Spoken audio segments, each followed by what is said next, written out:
What's up, everybody? My name is Erin, and welcome to the Mad Maker Studio, and welcome back for more Lamplight City.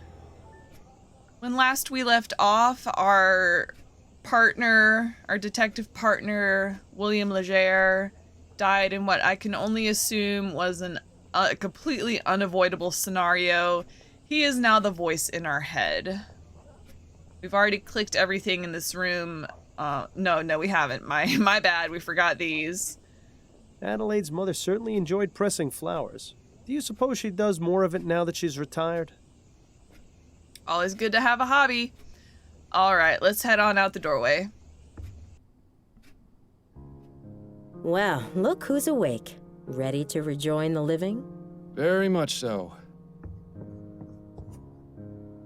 Aww. You were talking in your sleep again. Did I say anything interesting? Do you ever? You have to admit, she's got you there. How are you feeling? A touch groggy. I think I took a bit too much of the soporific last night. That's what I thought. When you went for your after-lunch nap, you'd barely gotten breakfast down. I saved you some bread and cheese if you're hungry. Thank you, but I haven't got much of an appetite. You really should regulate your doses more carefully, love. I'm sure dull senses and an empty stomach aren't much help to your work. By the way, a message arrived via courier for you this morning. I put it on the table along with today's newspaper. Thank you, dear. This woman loves us. You remember how much time Adelaide had to spend convincing you to sit for this? At least these days, with ferrotype tech advancing the way it is, these portraits can be done in just a matter of minutes. I always liked that painting. It's impossible to see that kind of scenery here in the city. It might do you some good to look in the mirror a bit more often, Miles. I do find it a little comforting that our partner didn't just die, that he's still with us in one form or another. Or we could be going completely crazy. That's yet to be determined. Oh, I'm sorry, Miles. Did you want to walk around a little bit?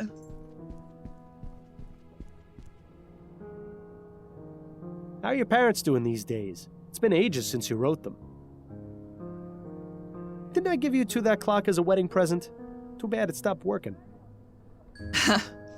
And I love that there's so many things to click on, not necessarily items that will help us, but I love and appreciate the flavor text. That's one of the charms of point and click games, and that's why I love them so much growing up, is because even if it didn't help you along or made progressions in the story, so to speak, you still were able to interact with the environment and learn about the sort of place that you're in, and I absolutely adore that.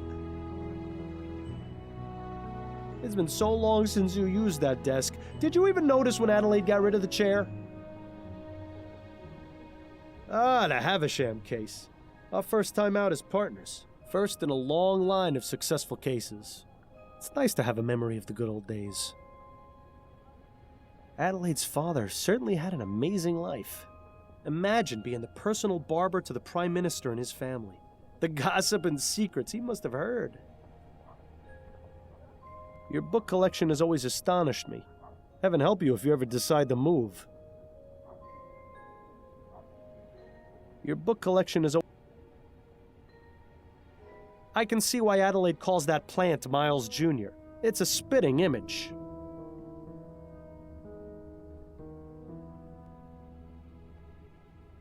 If there isn't a pair of scissors or a hairbrush in Adelaide's hands, you can bet there'll be a book. Adelaide's a smart lady. I don't want to go out the front door. Bollingworth Ale, my favorite! And a nice souvenir from the Angel. You really ought to go back there someday. What's a truncheon? I'd love to see the look on Snelling's face if he ever found out you kept your old truncheon. Is that like a billy club?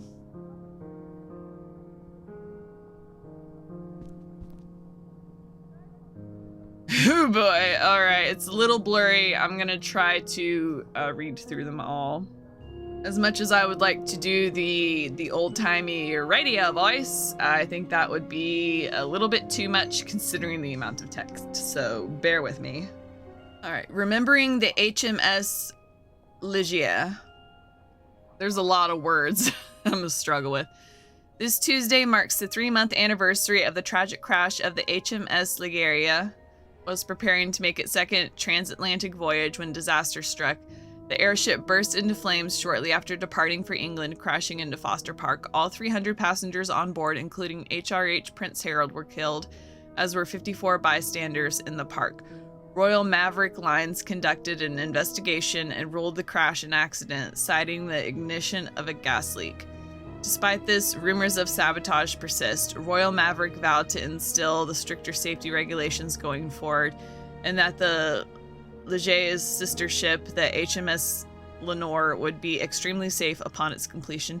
There has been public outcry and protests at the continuing on page 7. Okay. Gascon Grand Dame dies. Madame Laura Dupree, aged 44, died on Saturday of apparent natural causes.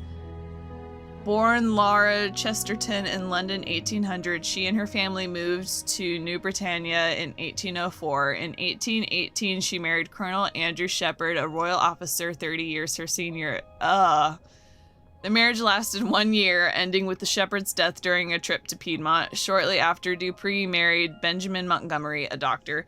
They had 2 children, Juliet B. 1820 and Andrew B. 1821. Sadly, Benjamin died of tuberculosis in 1830. 5 years later, Laura married Jean Dupree, a banker. Dupree was known throughout the community as a great humanitarian for her policy of exclusively employing humans rather than automated service machines in her manor. Funeral services to be held. Aethericity. It's real and it's coming, says scientist. The existence of aethericity, a substance said to possess both energetic and restorative properties, was first put forth 2 years ago by Dr. Bennett Clark. His presentation at the annual Vespuccia Science Conference at the University of New Britannia was extremely divisive. Dr. Clark claims that aethericity exists in small amounts on Earth, but is mainly located in the celestial region, commonly referred to as the aether. Imagine electricity, but hundreds of times more powerful. In addition to powering our lights and machines, it can also significantly reduce the effects of aging and heal the sick. The sky will no longer be the limit, he described. Dr. Clark has yet to secure significant funding for his experiments, as his harshest critics have dismissed him as a crackpot. However, those who believe that... there are those who believe that... ... Second bizarre murder baffles police. New Britannia police are investigating a murder in Chumley, similar to one which occurred in that borough just last month. Though many details are confidential at this time, we are able to confirm that both victims have been male and died from gunshot wounds. New Britannia police declined to reveal any further details and denied rumors that the murders are being committed by a serial killer. We have no reason to believe that these murders are related, said Chief of Police Reginald Snelling. We have our finest detectives on the case and hope to find whoever perpetrated these awful crimes very soon. In the meantime, we ask the citizens of New Britannia, especially those in Chumley, to remain vigilant and report any and all suspicious activity immediately to a police officer. Coverage will continue as the story unfolds. Whew! That makes me wonder what old Mrs. Hanbrook is up to these days.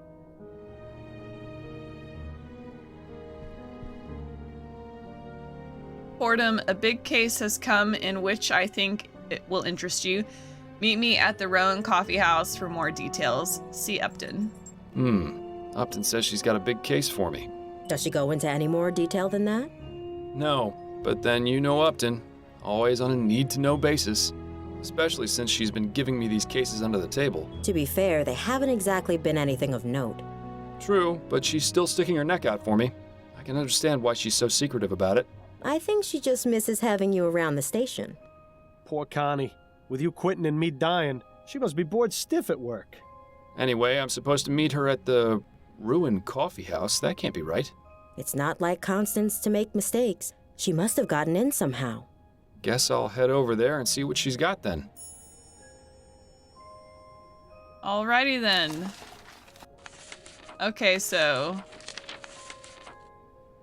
documents. So we didn't keep anything from our previous case, which is fine.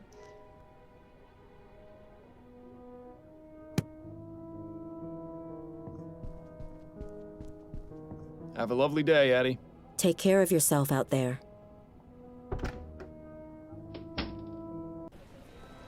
I love it when we have a map like this because it means fast travel.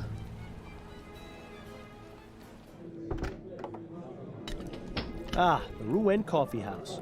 Worst Java in Lamplight City, but there's no better place to overhear all the rumors and gossip in town. Just make sure you don't get too close to the other patrons. Discretion was never your forte. All that metal and tubing just to serve a hot cup of coffee? Self-Portrait as a Desperate Man by B. Calvert. A bit like looking in the mirror, isn't it, Miles? Looks like I've got a limited amount of time. Okay, I can't talk to anybody. I can just look at them. Best avoid that one. He looks like he might tip over at any moment. Reminds me of when I was alive. Ah, good times. I'll need to wait for her to come back. He and his friend are having quite the conversation. I bet it's really boring. He's missing his left arm below the elbow. How do you suppose that happened? Maybe he was born that way? Not in much of a hurry to clean up in here, are they? Oh, you talked to Constance Upton, that's right. Judging by the sooty apron, this man is either a metal worker, a chimney sweep, or just really lazy when it comes to washing. I figured we'd have to sit down here because this is the only open chair. Just one of many patrons contributing to the oppressive thug in here. Asleep at a coffee house. One of life's little ironies. A young woman holding a guitar. Completely the wrong way, I might add. She's running back and forth at lightning speed. Clearly, she dips into the coffee supply. Seems like they have a little something for everyone in here. The specialty house brews. These are definitely not coffee. But I bet they're used to make Irish coffee. P.D. Preston's patented papier-mâché perambucat. Handsomely upholstered in silk, satin, or velvet, and hand-painted in the most artistic manner, as shown in engraving. I suppose if you and Adelaide ever finally decide to have children, something like this will come in handy. Simon Banks, professional chimney sweep. Services start at 2 coppers per hour. Inquire at 305 Merrick Lane. I'm sure he's a lovable urchin, but thankfully, your chimney is clean. Professor Xander Colt Tit III's emulsified soporific, available at all discerning pharmacies. I really don't know why you think taking that rat piss every night is a good idea for him. Green's Sulfur Soap. Beautifies the complexion and leaves you smelling fresh as a daisy. Talk about false advertising. I couldn't get a date for a week after using that stuff. Dr. Tennyson's Vigor Pills. Absolutely guaranteed to restore vitality, youth, and vigor or your money back. For use by men only. These things seem to have had a spike in popularity recently. Dr. W.S. Sales Wonder Tonic. The best and safest medicine for both gentlemen and ladies. Prevents consumption, general weakness, feverishness, indigestion, constipation, diarrhea, loss of appetite, flatulence, and head pain. They should also mention that it prevents breathing, heartbeats, and being alive. Ha! Nice seaside landscape. Definitely a stark contrast to the ambiance in here. Oh, they got a scythe on the wall. This is like a Cracker Barrel. What a cheery reminder of everyone's impending death. That whole thing about the man in the black robe, complete lie, by the way.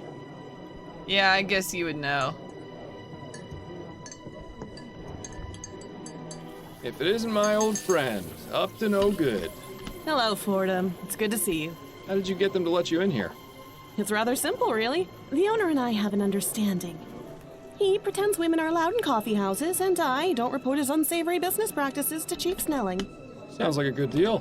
What sort of unsavory business practices are we talking about? Oh, we haven't got time to get into that now. But take some advice. Don't order anything that isn't water. I got your message. What's going on? It's time for you to join the big boys again, Fordham. Your days of finding lost cats are over. So stop teasing me and tell me what it is already. Do you know Madame Laura Dupre? Laura Dupre. I did read about her in a newspaper. Laura Dupre. She's one of those Gascon Grand Dames, isn't she? That's right. I'm surprised you've heard of her. I didn't think you cared about those types of people. I don't, but Adelaide has several of them as clients. She gets paid to pretend to care about their lives, and I get to hear the sordid details. Madame Dupre died the day before yesterday. Her funeral was held this morning. My condolences. But halfway through the service, the mourners heard a loud knocking coming from inside her coffin. Uh-oh. She wasn't dead? Apparently not. Nearly interred alive, although her doctor swears she had no pulse. Dupre's son Andrew was quick to suspect foul play. He accused a man named Albert Martin, and the police arrested him. So where do I come in? Sounds like the case has already been solved. I strongly suspect that Martin is innocent, especially considering the talk of him having used black magic on Dupre. The police feel they have enough evidence to convict, so they're not bothering to investigate any further. You're going to look into it and see if I'm right, then find the person who was really behind this. Am I gonna get paid for this? Has Madame Dupre recovered from her ordeal? I'm afraid not. Apparently she's been catatonic since they pulled her out of the coffin. How unfortunate. If you'd like to question Mr. Martin, he's being held at the Bow Street Jail. Or you could take a look around his house. It's at 451 Compton Street in Worcester. And the Dupre home? That's at Emmeline and Comtesse, right across from the old Angeline convent. It's also possible you might run into the police during your investigation, since they're technically still on the case. Thanks for the warning. Was there anything you wanted to talk about before you get started? Do I have a couple of questions? Yes, actually, I had a couple of questions. Let's hear them then.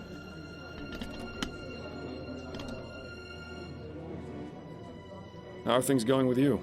Work is hectic as usual, and I'm spending my day off in here. But considering my home life is still a shambles, maybe this is the best place to be. I'm truly sorry about that. Don't be ridiculous. If it hadn't been for you, I'd still be chained to that philandering bastard.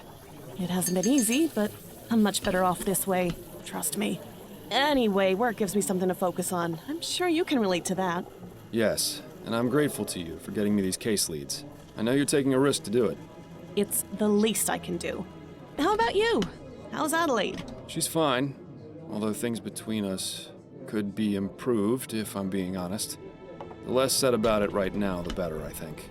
I'm sorry to hear that. You can talk to me about it if you need to, although I'm probably not the best person to ask for relationship advice.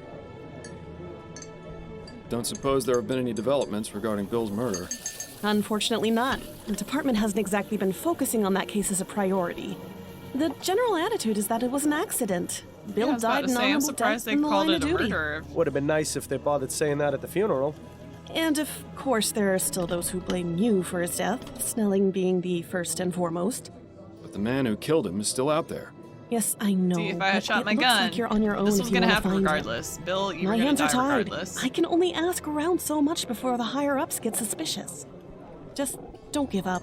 New Britannia may be a big city, but the criminal world is surprisingly close-knit. If you find any connections or leads during your other cases, be sure and let me know. I'll do the same if I find anything out.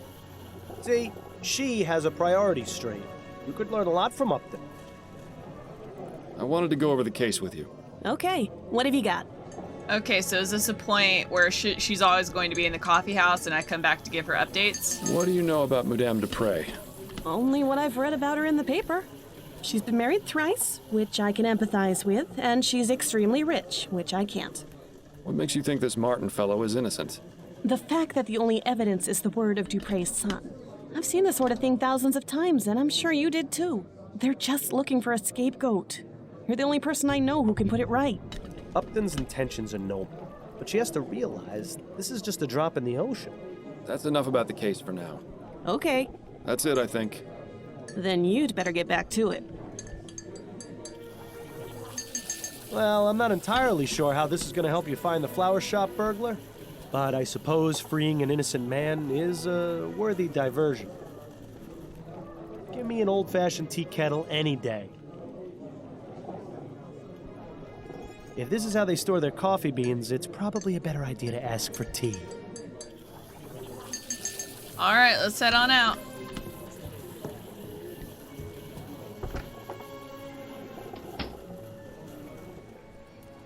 Oh, lots of places to visit. Let's work our way up, maybe? Nice little Nike swoop. You are aware this is private property, sir? Yes, I'm Miles Fordham, private investigator. I'm looking into the incident involving Madame Dupre. I assume this is she? You assume correctly, Mr. Fordham.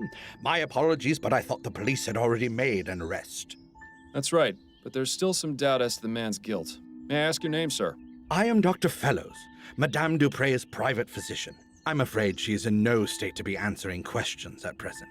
Are any other members of the family home? Her son, Mr. Montgomery, is in the entrance hall. I had to give him a mild sedative to settle his nerves, but he should be all right to converse. Then if you don't mind, I'll have a look around. I mean, no one's stopping me. This fountain probably looked nicer when it was working, but right now it's just a breeding ground for mosquitoes. For real. We're getting into summer now. Try to, like, you know, if you got things in your yard that collect rainwater, make sure to dump that out. With her vast sums of wealth, Madame Dupre could probably feed a starving family for the next 30 years. Instead, she uses the money to keep her hedges trimmed. Her eyes are glazed over, and she's got a vacant, expressionless stare. She seems completely oblivious to her surroundings. If we didn't know she'd been buried alive, I'd say she was just exhibiting the typical symptoms of your average rich person.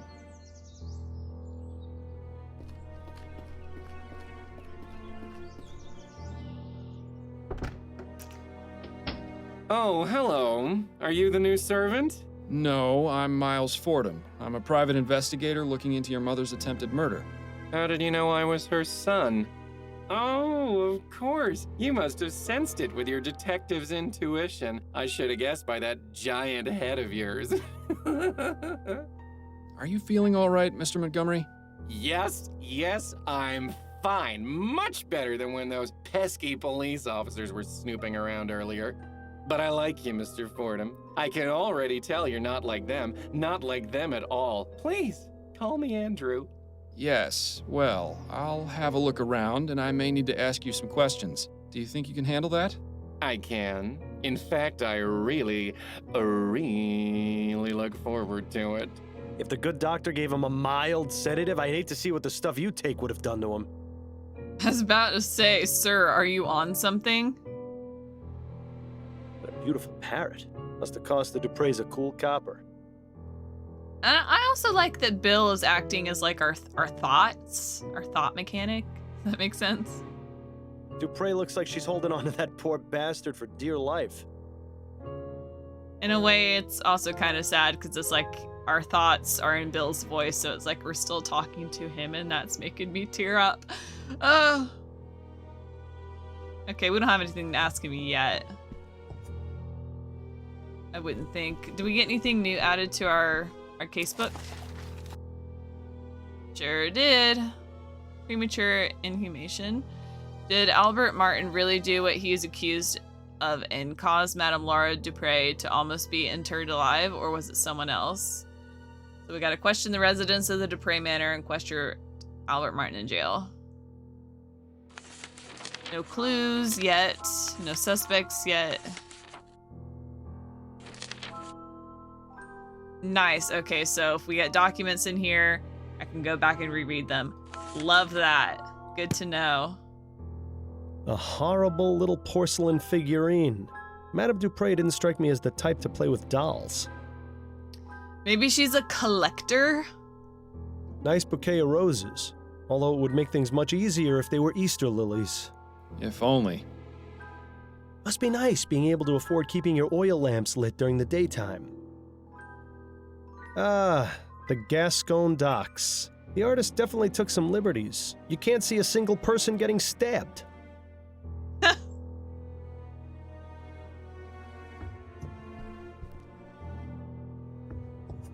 Goodness, someone went overboard with the flowers.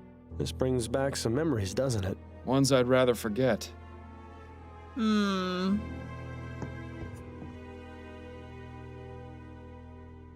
should be useful. Yes! Okay, so it said clue added, tweezers. A useful tool for reaching things too small for human hands to reach or for plucking those pesky long eyebrow hairs. Okay, so this doesn't work like an actual Like we've collected an item, we drag and drop to use it. Okay, this is interesting. The science of pharmacology. I'm sure it's riveting stuff. It looks as though this folded piece of paper is being used as a bookmark. Can we look at it? I can only wonder what sort of potions Andrew concocts in this thing. Dr. Tennyson's Vigor Pills. These would make a sloth act like a hummingbird. A gentle reminder that everyone's time is slowly running out. Decadent. Is this really the best that medical science has to offer? What in the ether is that thing supposed to be? Actually, I'd rather not know.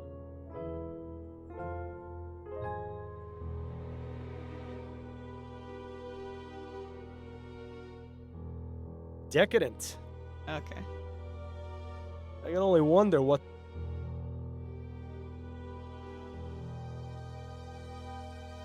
Yeah, it must be a nice place to sit and listen to music. Oh, look! It's one of those new audio cylindergraphs. I can't quite wrap my head around how they can manage to get sound out of a wax cylinder. Why would anyone need so many flowers in one room? Perhaps it's to mask the odors of those chemicals on the About to say. workstation. Could be. That was my first thought, was like, to cover up an odor, I'm sure. I don't know much about art, but I see Madame Dupre and I at least have similar tastes. Oh, Billy, you're so saucy. Oh no, we need a music clue. Oh no, oh no. We gotta find a code.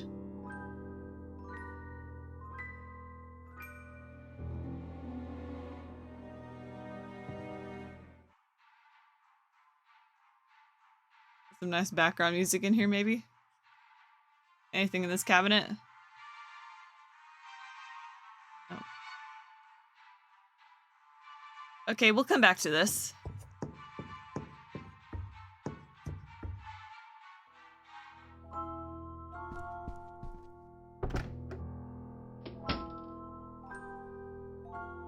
Whoever lives in this room really likes plants and flowers, don't they? I've never seen so many beauty products together in one place. Doesn't look like they get used much, though.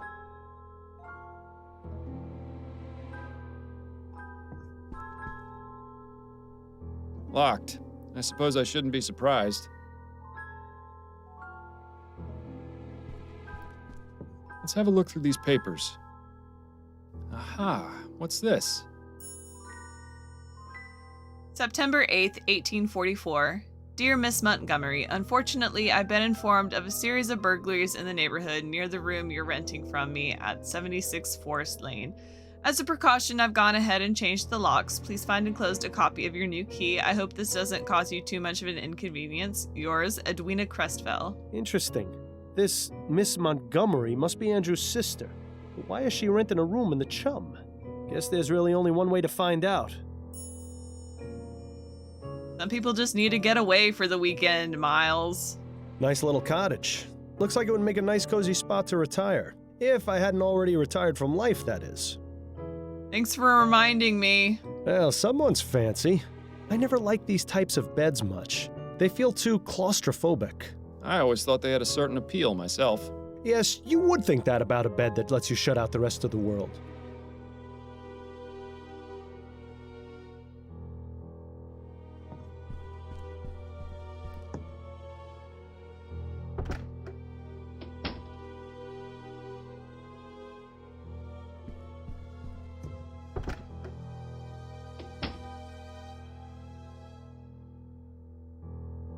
A much younger Madame Dupre. I suppose that's a nice alternative to a mirror. Ooh, a fainting couch. You know, I always wanted one of these, but I never fainted enough to justify buying one.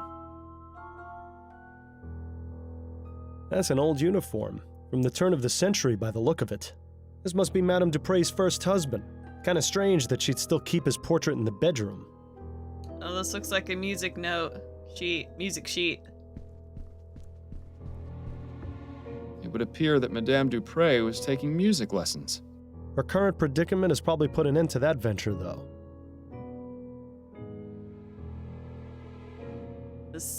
C scale? Okay.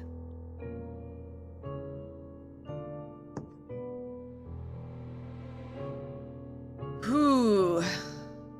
One of those melodramatic romances. I read it a while back, and I couldn't tell you a thing about it.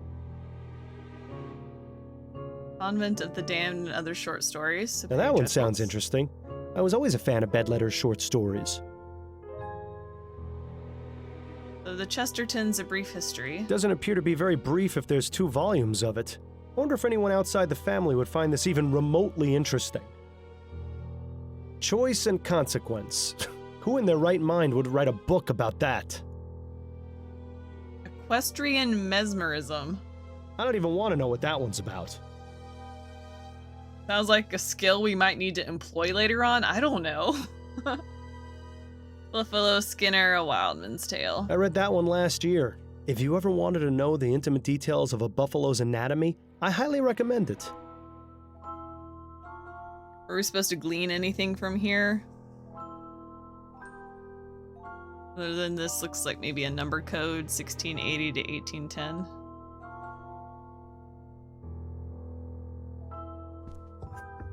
You've got some huge bags under your eyes, Miles. Reminds me of the case we had on that strange train. Don't remind me. Let's see if there's anything in these drawers. Damn, nothing but personal effects and more stationery. Don't forget the first rule of detective work. If there's nothing useful inside, check underneath and between. Ah, yes, of course. Thanks for the reminder. Now this is intriguing. I'm not going to warn you again, you disgusting mulatto thug. Stay away from my daughter and my house or I'll kill you myself. Blah, blah. Okay, so they're racist.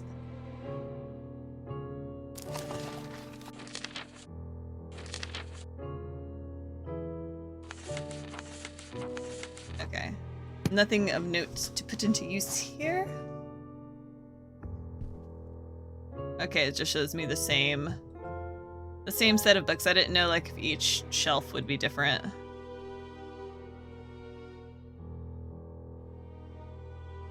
Let's go back downstairs.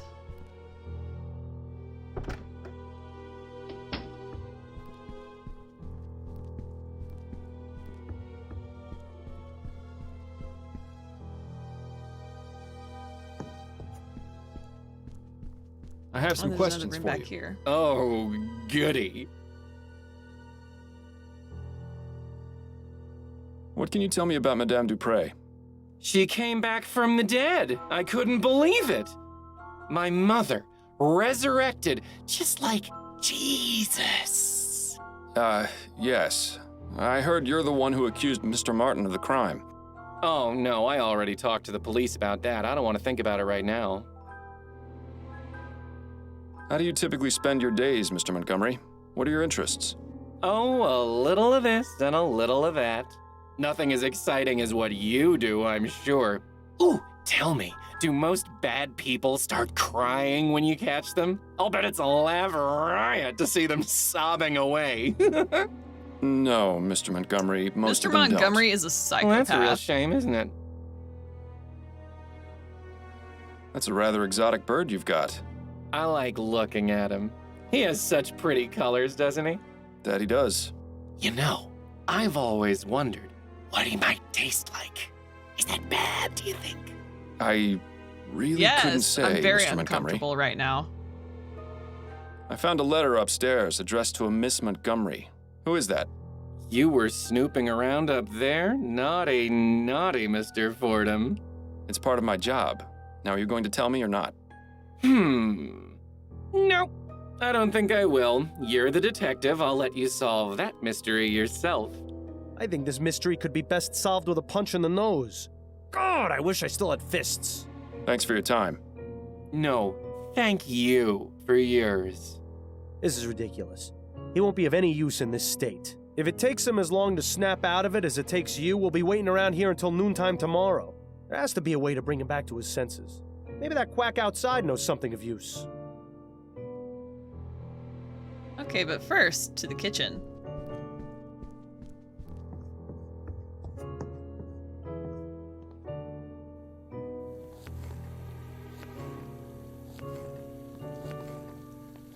Pardon me, miss.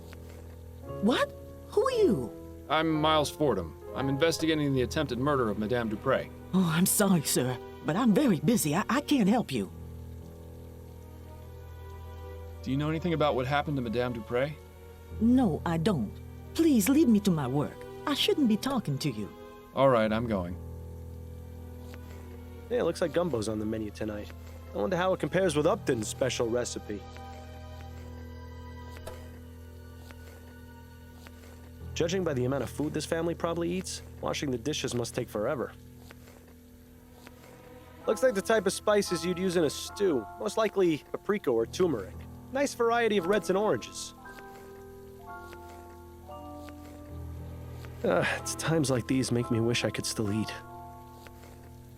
Certainly no shortage of bowls or food preparation items around here. Some kind of water dispensing device, maybe? I was never very good at finding my way around the kitchen.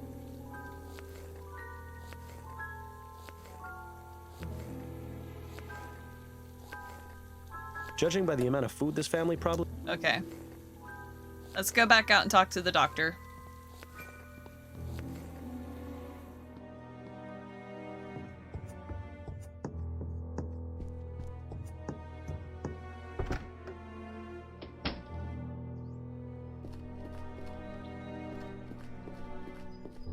Doctor, may I ask you a few questions? Please be my guest.